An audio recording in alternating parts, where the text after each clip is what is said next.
Can a green card holder be a non-resident for tax? Have you ever wondered if holding a green card means you are automatically considered a resident for tax purposes?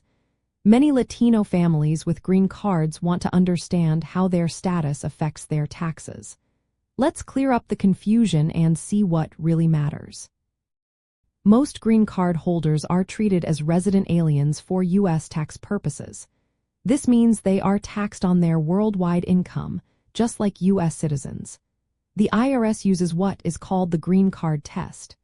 If you have a green card at any point during the year, you are generally considered a resident alien for that year.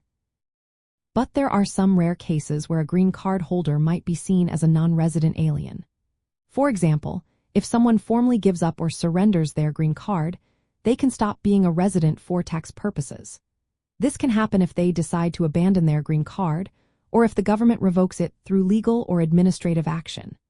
In these situations, the person is treated as a non-resident alien starting from the date they surrender or lose their green card. Another situation involves tax treaties between the United States and other countries.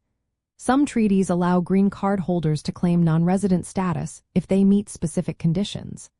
To do this, they must file Form 8833 along with their non-resident tax return, which is Form 1040 NR. This is not common and requires strict adherence to treaty rules to avoid being considered a dual resident.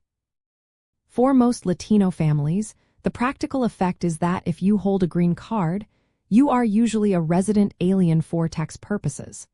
This means you report all your income from anywhere in the world on a standard Form 1040.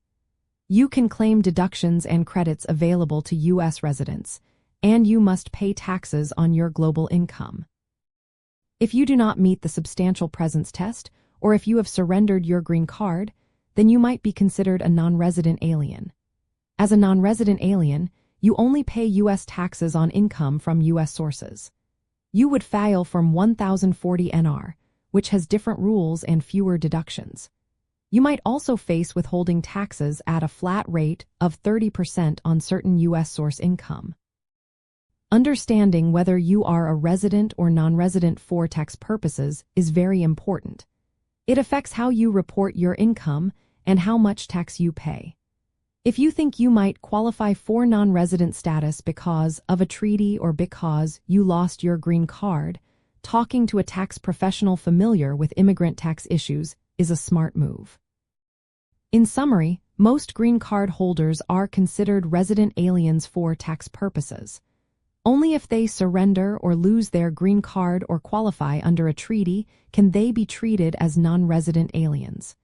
Knowing your status helps you file correctly and avoid penalties.